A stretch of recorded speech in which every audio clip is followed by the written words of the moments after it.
Go ahead. Turn it up. It's the Record Machine Show with your host, Jimmy Howe.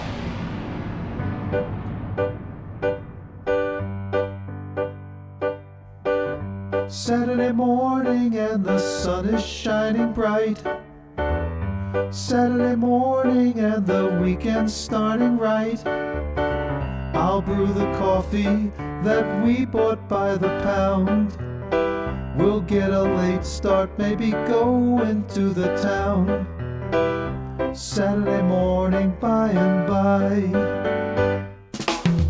The lawn needs mowing and the fence is getting old. The plants need tending and the oak tree has some mold. I'll take the outside while you take the indoors. This is the one day that we'll get to our chores. Saturday morning by and by. The weather's turning and wind's picking up, and the leaves will be falling soon, won't stop.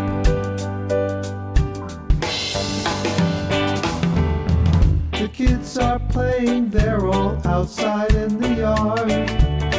The neighbor waves to us from inside of her car. The dog is barking 'cause he's hungry for his meal. The birds are chirping and there's squirrels on the wheel. Saturday morning by and by.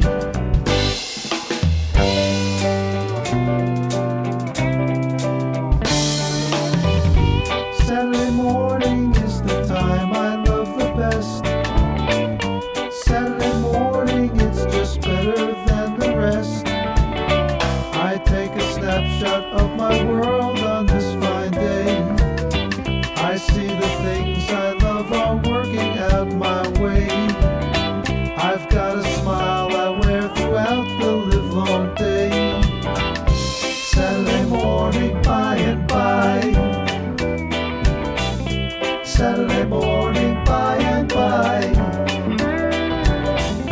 Saturday morning by and by. Ladies and gentlemen, please welcome bassist and composer Robert Miller. So how you doing, Robert? I'm doing great, thank you. How are you? Pretty good. Where are you from? I am in the New York City area at the moment. Oh, nice. Is that where you grew up in New York? Well, I did grow up in New York City, but that was in the borough of Queens. That's where I'm from originally. Oh, nice. But I also have a place up in the Berkshires of Massachusetts, so I go up there a lot. And where are you located? I'm in North Myrtle Beach, South Carolina, but I grew up in New Jersey. You grew up where? I grew up in New Jersey. Okay. Bergen County, New Jersey, and I moved down in North Myrtle Beach in 2018. All right. Did you get off the highway at the wrong place or something, or what? No, we came down to Myrtle Beach all the time. Me and my wife came down here for vacations all the time, and once the kids moved out and did their own thing, we decided that we wanted to move down here, so we bought a house. Good for you. Yeah. All right. You enjoying Myrtle Beach? Yeah, it's we don't get the snow anymore, and it's not too cold. Our winters are like 40 degrees, 35 degrees. No snow, nothing like that. We get rain a lot, but it rains for a little bit and then it stops, and then the sun comes out. So it's not like it used to be up north. Are you off of 95? Yeah. Mm-hmm. Okay. So, and what's the biggest town nearby? Close to me, I would say Myrtle Beach. I'm in North Myrtle Beach. They're actually separate. We're not that far from North Carolina either. We're like right on the border where I am. I see. Because I'm actually driving down to Florida in a few days, and usually I stop in Florence. Okay, yeah, that's Florence. I would say that's probably about an hour and a half or hour and 20 minutes from where I am. We either stop in Florence or Lumberton. Yep, I've heard of that place kind too. Of halfway. I've never been there though before. I think it's the fast food capital of that area. Okay, it's all they have is fast food. Yeah. But from the New York area, it takes about, I don't know, 10 hours to get down there by car. I would say so. When I moved down here from New Jersey, but I was driving a big truck too. I was driving a 26-foot moving truck. So it took me about 13 hours with, having to stop for gasoline and, Right. having to use the restroom and stuff like that. But we drove straight through. All righty. Good for you. Yeah. So tell me a little bit about your musical background. When did you first get involved in music? I got involved in music because my father was a musician. He played the trumpet. He's kind of an amateur musician. He played weddings and parties and things like that. And he decided early on that I was going to be a musician, whether I liked it or not. And he and my mother got me started on the piano when I was about, I don't know, 5 or 6 or so. I hated it because, at that age, all I wanted to do was be outside playing with my friends. And I told my parents I wanted to stop, and they said to me, well, you can stop, but you got to pick something else. So I chose the trumpet because that was my father's instrument, and I kept playing that throughout, high school. Very cool. Now, I believe every band or artist is influenced by someone. Who were some of your influences?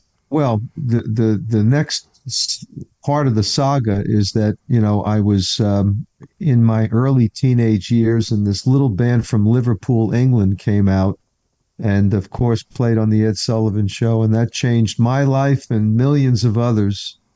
Suddenly, the trumpet was no longer very cool, and I decided that I needed to teach myself how to play the guitar. Mm-hmm. And that's what I did. Me and my friends, we all went out. We got these little acoustic guitars. And then to our horror, we found out that the Beatles had electric guitars, but we couldn't afford those. But we all had these little Norelco reel-to-reel tape recorders, and they all had these little microphones that came with them. And we literally scotch taped the microphones onto the body of our acoustic guitars. And guess what? We now had electric guitars. Very cool. And I became the bass player because I had already learned the treble clef from the trumpet, and we knew that somebody had to play the bass. And so I volunteered to play the bass because my friends were struggling just to learn anything. Wow. And that's how it all began.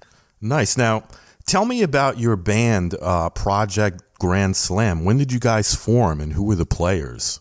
I put Project Grand Slam together around 2007.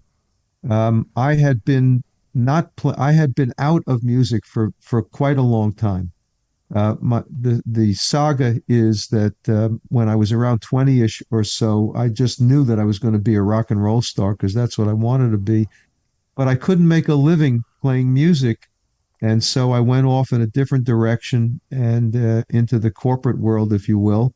It took me a long time to get back. But finally, in 2007, as I said, I set up Project Grand Slam. And because I live or at that time was living in New York City, there's such a wealth of players that gravitate to places like New York City from all different places and countries.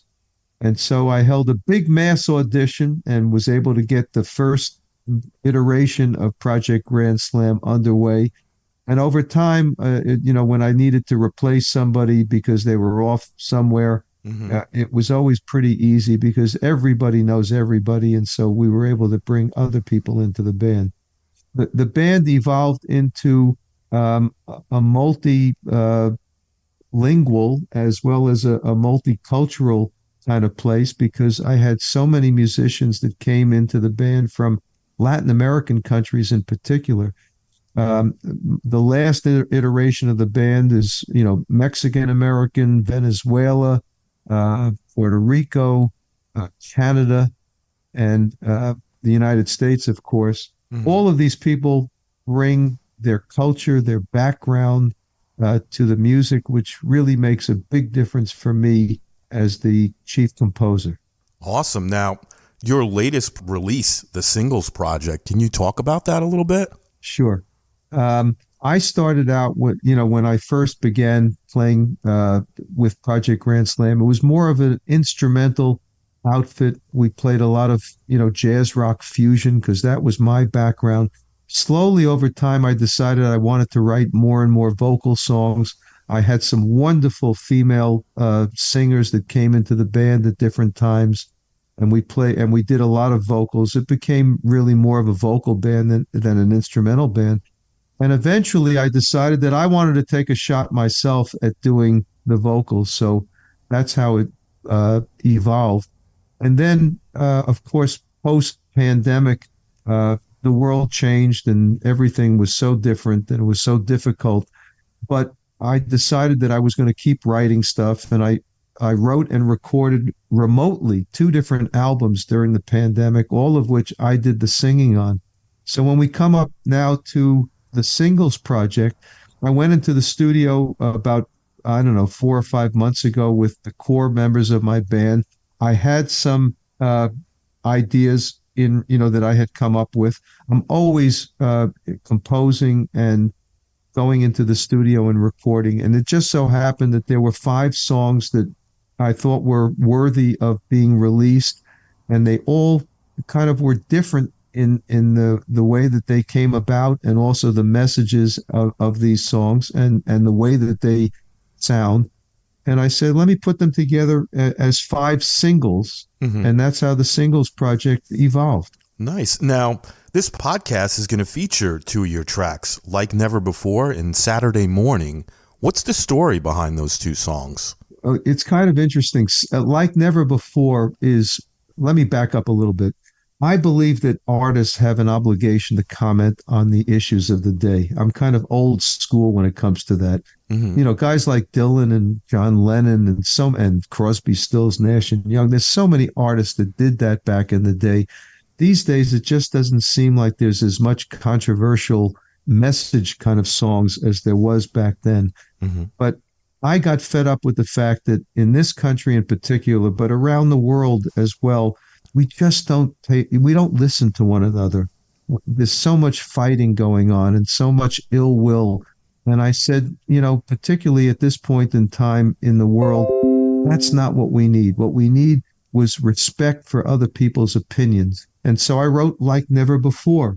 And it has a chorus in there that reflects the lyric that I just mentioned, that we need each other now like never before, because it was a song that I was hoping would bring people together. And again, it was my commentary on a world that's gone mad in so many ways. And yet at the other extreme was the song Saturday Morning. And I decided that I wanted to write a happy song, a joyous song, because the world has so many issues going on. I said, I just think we needed that now, and I needed that. And Saturday Morning is just that. It's kind of a reggae-based song. It's all about, getting up on the weekend and planning the weekend and doing things that make you happy. And I just felt, again, that's what we needed. Yeah, that's a great one. That's my favorite on there. I love it. I think it's great. Great. Project Grand Slam has had over 5 million video views, several million streams, and also the band and 5 of your tunes were featured on the hit NBC series Lipstick Jungle, which starred Brooke Shields. How did that come about? Well, that was right around the time when we formed the band, and we just got lucky. Somebody that we were working with at the time knew the producer of Lipstick Jungle, which was, a pretty big series back in, 2007, 2009, something like that. And it turns out that they had written an episode that called for a band.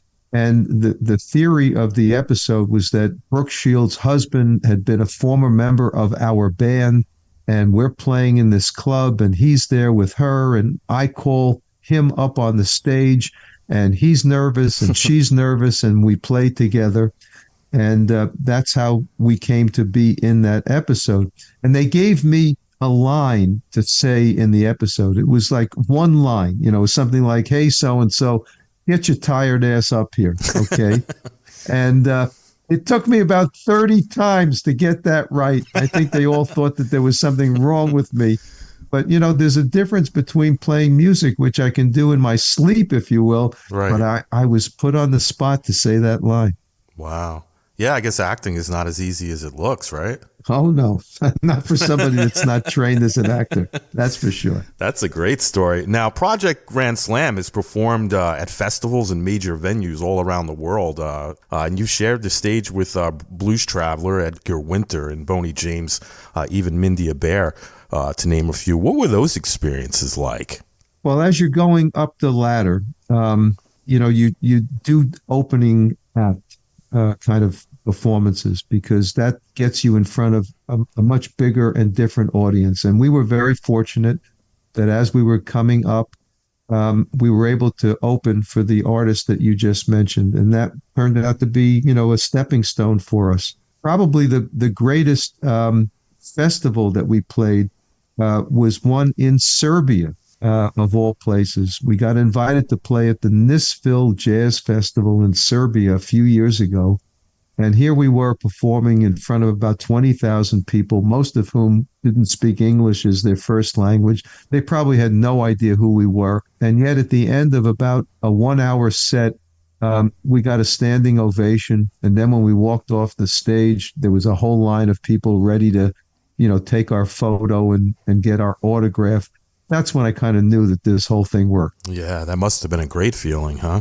And then I got handed a DVD of our performance, which became the album that we released shortly thereafter, called Greetings from Serbia.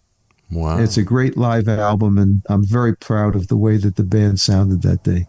I have to check that one out. Now, what is it about music that makes you feel passionate? Well, music is another language, and it touches your soul if it's done well. And music has always been a part of my life, and I can't even imagine not having it in my life. That's why it was so difficult during the pandemic, because we had to do things completely differently than we had before. But for me, music and composing and then recording is just second nature, and I hope I can continue to keep doing that. Nice. Now, besides being a musician, you're also a podcaster hosting Follow Your Dream podcast. Can you talk a little bit about your show?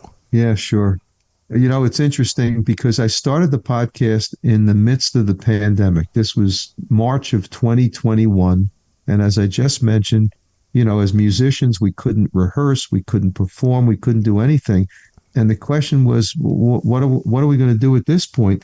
And I got more creative, I think, during this period than I ever did before. As I mentioned earlier, I wrote and recorded remotely, which was completely different, 2 albums. And I also wrote a bestseller. I can believe it was an Amazon bestseller. Nice. And I started this podcast. And from a complete standing start with the podcast, here we are 2.5 or so years later. And I'm so pleased to say it's ranked in the top 1%. And I've got listeners in 200 countries. That's amazing. Literally every continent around the world. And it's very gratifying. Okay. And I focus on famous musicians and actors and directors and photographers, all different creative kind of people. And it's just been a wonderful outlet for me. That's great. Now, where can people listen to the show, and how could someone be a guest on the show? Well, you can listen to the podcast on all the different platforms, whether it's Spotify or Apple or, there's a dozen different podcast platforms that people can access. So that's the easiest way to, get to the show. And in terms of being a guest, I always invite people to send me an email if they know of somebody that could be a terrific guest. And it's just robert@followyourdreampodcast.com. Very cool. Now, do you have a website that you'd like to promote? Well, I have a website for both the band and for the podcast. The podcast website is simply followyourdreampodcast.com. And it's got I've got over 200 episodes and interviews at this point in the podcast. It's I think a nice conglomeration of assets and people and all of that. So I invite people to check that out. And then I've got the website for my band, Project Grand Slam, which of course is projectgrandslam.com. That's got all my music. So you check out both of those places and you get to know me perfectly. Awesome. Now, is there anything you'd like to mention that we didn't talk about today? Oh dear. Well, I'll tell you this. What has pushed me through on all respects is the fact that I've been married to the same wonderful lady for 48 years now. We have 2 grown children and 5 grandkids, and that keeps my head on level. Nice. Well, Robert, I want to thank you so much for coming on the show today. It's been a pleasure chatting with you. I really enjoyed listening to the album, and I'm looking forward to hearing more great stuff from you in the future. Thank you very much for having me, James. You're welcome, and you have a happy holiday season and a great new year, all right? Thank you. You too. Thanks so much. All right, you take care, buddy. Bye-bye.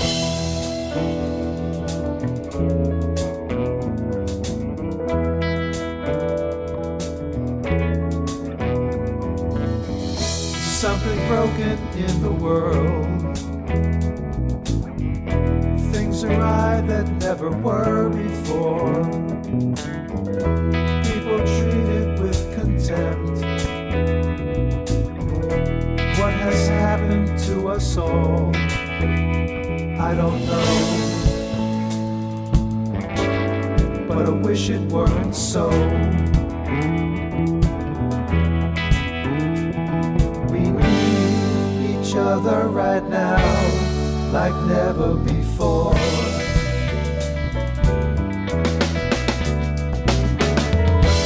Every day the news is getting worse. The TV blasts it in our face. There's no respite, there's no safe space. What has happened to us all? Well, I don't know, but I wish it weren't so.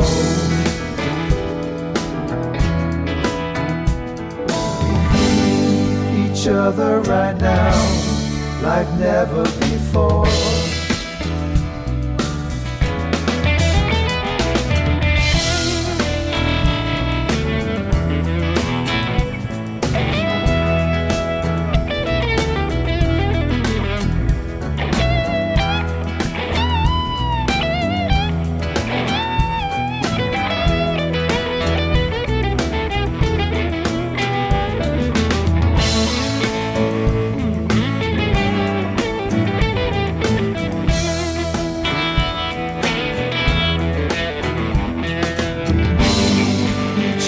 Right now, like never before.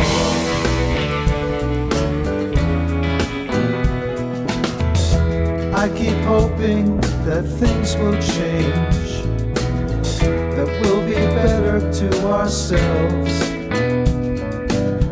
Without the guns, the hate and all the rage, the world will somehow right itself. But I don't know, I wish it weren't so.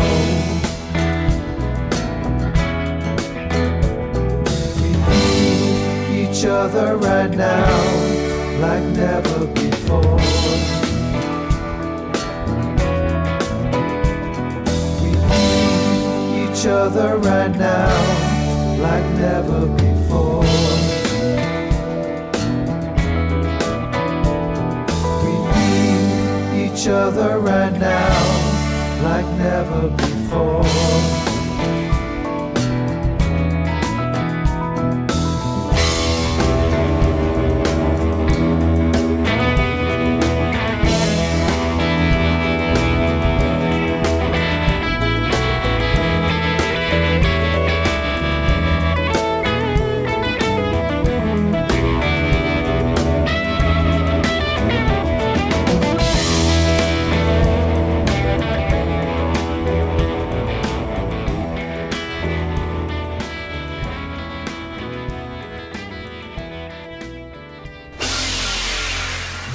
Machine Show is a weekly radio podcast produced by Jimmy Howell Productions. All rights reserved. For information regarding distribution or adding this podcast to your website, please visit our contact page at therecordmachineshow.com to submit your request. Thanks for listening. See you next time on The Record Machine Show. The Record Machine Show.